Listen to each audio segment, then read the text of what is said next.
Hi friends, நம்ம விஜய் மல்லி ஸ்டோரியில் வந்து பார்த்திங்கன்னா மல்லி மேலே தான் தப்பு அப்படின்றாரு, உனக்கு ஆப்பு அப்படிங்கிற மாதிரி தான் வந்துட்டு எபிசோட்ஸும் நீ வரப்போகுது அப்படின்னு சொல்லலாம். ஏன்னா வந்து பார்த்திங்கன்னா இவ்வளோதான் அவ்வளோதான்ட்டு இல்லைங்க, மல்லியை வந்து வேண்டாத வெறுப்பாக நிறைய விஷயங்கள் வந்து பேசி முடிச்சிருக்காங்க. முதல் வந்து ஏன் மக அப்படின்றா, அப்போ மல்லியை வந்து நீயும் என் மகள் தான் அப்படின்னு சொல்லிட்டு முதலெல்லாம் பேசிகிட்டு இருந்ததெல்லாம் பொய்யா அப்படிங்கிற மாதிரி தான் இருக்குது. மெயினாக வந்து பார்த்திங்க அப்படின்னா மல்லி ரொம்பவே ஃபீல் பட்டாங்க. ஆனால் ஒரு விதத்தில் கொஞ்சம் ஆறுதல் கொடுக்குற மாதிரி தான் இருந்தது அப்படின்னே சொல்லலாம். நேற்று எபிசோடில் என்ன ஆறுதல் அப்படின்னு பார்த்தீங்க அப்படின்னா மெயினாக விஜய் வாயிலேருந்து என்ன வரும் அப்படின்னு தான் நம்ம எதிர்பார்த்தோம். மெயினாக விஜயும் வந்து பார்த்திங்கன்னா மல்லிக்கு முதல் சொன்ன மாதிரியே தான் சொன்னார். நான் முதல்ல சொல்லியிருப்பேன், மல்லிக்கு என்னதான் வந்து நான் உங்கள் பொண்ணை வந்து பார்க்குறது செய்கிறதெல்லாம் அடிக்கடி வந்து போகிறேன், ஆனால் வந்துட்டு மல்லி கூட தான் நான் இருப்பேன் அப்படிங்கிற மாதிரி அவங்க சொல்கிறாங்க. என்ன நீங்கள் முதல் மனைவின்னு கூட பார்க்காம அவளையே வந்துட்டு பேசிகிட்டு இருக்கீங்க அப்படிங்கிற மாதிரி சொல்கிறாங்க. மல்லி மேலே எந்த தப்பும் இல்லையே அப்படிங்கிற மாதிரி தான் வந்து விஜயும் சொல்லிட்டு இருக்காரு. என்ன ஒன்றுமே தப்பில்லை அப்படின்றீங்க அப்படிங்கிற மாதிரி நிஷா வந்துட்டு வெளுத்து வாங்குறாங்க அப்படின்னே சொல்லலாம். எப்படி வந்து நான் மட்டும் எங்கள் அக்காவை பார்த்து கூட்டிகிட்டு வரல அப்படின்னா கண்டிப்பாக வந்து அவளுக்கு ஏதாவது ஆகியிருக்கும், அதுக்கு நீங்கள் என்ன பதில் சொல்கிறீங்க மாமா அப்படிங்கிற மாதிரி கேட்குறாங்க. அதுக்கு விஜய் ஒன்றுமே சொல்லாமல் நின்றுட்டு இருக்காங்க. அதுக்கு மல்லி தானே காரணம், நீங்கள் ஒத்துக்கோங்க அப்படிங்கிறாங்க. ஒன்றுமே பதில் பேசலை. இன்னொரு விஷயம் என்ன அப்படின்னா மல்லியும் வந்து ஒரு சில வார்த்தை தான் பேசுகிறாங்க, பட் ஆனால் அதுவும் வந்து ஸ்ட்ராங்காக இருந்தது அப்படின்னே சொல்லலாம். மெயினாக மல்லி என்ன சொல்கிறாங்க அப்படின்னு பார்த்தீங்கன்னா மல்லி தானே வெளியில் அவளை கூட்டிகிட்டு போனா அப்படிங்கிற மாதிரி சொல்கிறாங்க. நான் கூட்டிகிட்டு போகல சார், அவங்க தான் வந்தாங்க அப்படிங்கிற மாதிரி சொல்கிறாங்க. அடம் பிடிச்சி என் கூட வந்தாங்கங்கிற மாதிரி சொல்கிறாங்க. அது மட்டும் இல்லாமல் வந்து பார்த்திங்கன்னா இந்த சுடரே வந்து என்ன சொல்கிறாங்க, நான் இங்கே இருந்துக்கிறேன், என் தங்கச்சி கூடயே நான் இருந்துக்கிறேன், அவங்க கூட இருந்தால் நீ தான் என்னை கூட்டிகிட்டு போனேன் அப்படிங்கிற மாதிரி சொல்கிறாங்க. நான் கூட்டிகிட்டு போகலக்கா, நீங்கள் தான் வந்தீங்க, நீங்கள் தான் வந்து ஓடி போனீங்க, நான் வந்து உங்களை விட்டுட்டு வரல, நீங்கள் தான் வந்து அங்கேருந்து ஓடி போனீங்க, நான் ஒன்றும் உங்களை விட்டுட்டு இந்த பக்கம் எங்கேயுமே வந்துடல அப்படிங்கிற மாதிரி தெளிவாக தான் சொல்கிறாங்க. அது மட்டும் இல்லாமல் வந்து பார்த்திங்கன்னா அங்கே வந்துட்டு நின்றுட்டு இருந்தபோது வந்து பார்த்திங்கன்னா நான் நினச்ச மாதிரியே வந்துட்டு இவங்களை ஃபாலோ பண்ணிட்டு தான் அவங்களும் வந்திருக்காங்க. அதாவது நகை கடையில் இருக்கிறவங்க ஓனரும் வந்து நான் அந்த ஸ்டாஃபும் கூட வந்திருக்காரு அப்படின்னே சொல்லலாம். வந்தது மட்டும் இல்லாமல் அவங்கக்கிட்ட கேள்வி மேலே கேள்வி கேட்குறாங்க. அண்ட் தென் வந்து இவங்க வந்து திருடி அது இதுன்னு பேசுகிறாங்க. என்ன நீங்கள் பேசுகிறீங்க, அவள் யார் தெரியுமா, கோடிக்கணக்கில் வந்து சொத்து நான் வச்சுட்ருக்கேன், அவ இதுக்கு உங்கள் கடையில் வந்து திருட போகிறா, இன்னொன்று அவளுக்கு மனநல சரியில்லை அப்படிங்கிற மாதிரி சொல்கிறாரு. மனநல சரியில்லையா, அவங்க நல்லா தானே இருந்தாங்க, நீங்கள் என்ன மாற்றி பேசுகிறீங்க அப்படிங்கிற மாதிரி வந்துட்டு அந்த ஸ்டாஃப் வந்து சொல்கிறாங்க. அப்போவே மல்லிக்கு வந்து கண்டிப்பாக வந்துட்டு தோணுது, அவங்க மைண்டில் மட்டும் கண்டிப்பாக வந்து நம்ம நினச்சது அது கரெக்டாக போச்சு, இது வந்து அப்போ இவ வந்து கொள்ளக்காரிதா அப்படிங்கிற மாதிரி அவங்க வந்து நினச்சிட்டு இருக்காங்க. அங்கே இருக்கிறவங்க வந்து யாருமே வந்து இவங்க ரேணுகாவை பற்றி தப்பாகவே பேசலை. ஆனால் மல்லிக்கு மட்டும் டவுட் இருந்துகிட்டே இருக்குது அப்படின்னே சொல்லலாம்.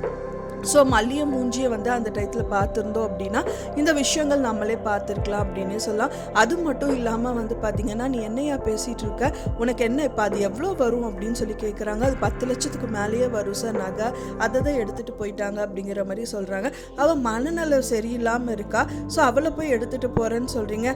சரி ஓகே, அப்படியே அவள் எடுத்துகிட்டு போயிருந்தாலும் தெரியாமல் தான் எடுத்துருப்பா, இது என் காசை வந்து வாங்கிக்கோன்னு சொல்லிட்டு 10 லட்சம் ரூபாய் வந்துட்டு நிஷாவை எடுத்துகிட்டு வர சொல்லி நிஷா கையில் வாங்கிட்டு அந்த பேக்கை வந்து அவங்களுக்கு கொடுத்துட்றாங்க. அவங்களும் அங்கேருந்து கிளம்பி போயிடுறாங்க அப்படின்னே சொல்லலாம்.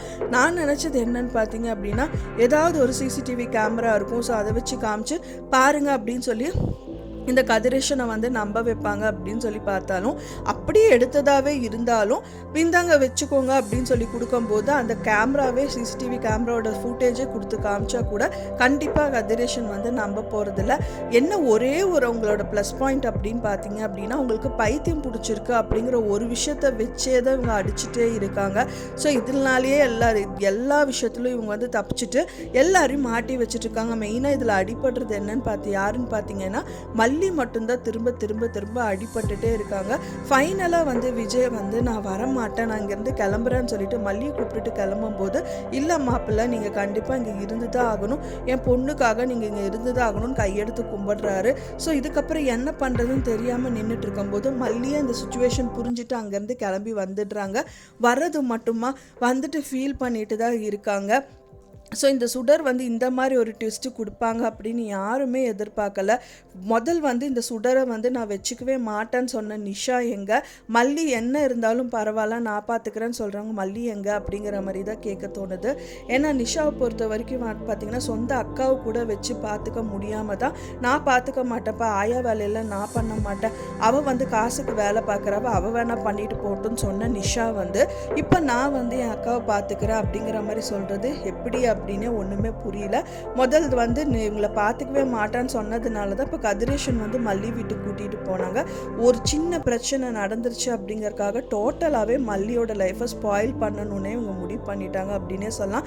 ஸோ இதுவே ஒரு பெரிய காரணமாக காமிச்சு வந்து விஜயும் அண்ட் தென் வெண்பா குட்டியும் அங்கே இருக்கணும் அப்படிங்கிற மாதிரி வந்து சொல்கிறது அப்படிங்கிறது வந்து எந்த விதத்தில் நியாயம் அப்படின்னே தெரியல. ஆனால் ஒரு விதத்தில் கொஞ்சம் ஆறுதல் கொடுத்தது விஜயோட வார்த்தைகள் மட்டும்தான் அப்படின்னே சொல்லலாம். ஸோ மல்லி ஆஸ் யூஷுவல் வந்து சரி விஜய் வாயை அவங்கள வந்து கஷ்டப்படுத்தணும், நம்மளே இங்கேருந்து போயிடலான்னு சொல்லிட்டு இல்லைங்க நான் கிளம்புறேன்னு சொல்லிட்டு அங்கேருந்து கிளம்பிடுறாங்க. ஸோ அப்பவும் வந்து விஜய் மனசுக்கு கஷ்டமாக தான் இருக்குது. ஐயோ திரும்ப திரும்ப அவளை கஷ்டப்படுத்துகிறோமே அப்படின்னு நினைக்க தான் தோணுது. இருந்தாலும் வேறு வழியில் வெண்பா குட்டி என்ன எங்கே அப்படின்னு சொல்லிட்டு கோவமாக கேட்குறாங்க. எனக்கு என்ன தெரியும், நீங்கள் வந்து நான் யார் வந்து கூப்பிட்டுட்டு போனாங்க என்ன தெரியும் அப்படிங்கிற மாதிரியே தான் வந்து வெயிட் பண்ணி பார்க்கலாம் ஃப்ரெண்ட்ஸ். என்னதான் குட்டியை வந்து அன்னபூர்ணி அம்மா தான் வந்து தகவல் உங்களுக்கு பிடிச்சிருந்தா மறக்காம லைக் பண்ணுங்க, ஷேர் பண்ணுங்க, கமெண்ட் பண்ணுங்க, சப்ஸ்கிரைப் பண்ணுங்க. மேலும் இன்னொரு மல்லி சீரியல் அப்டேட்டோட நெக்ஸ்ட் மீட் பண்ணுறேன். தேங்க்ஸ் ஃபார் வாட்சிங் மை வீடியோ ஃப்ரெண்ட்ஸ். நெக்ஸ்ட் வீடியோவில் பார்க்கலாம்.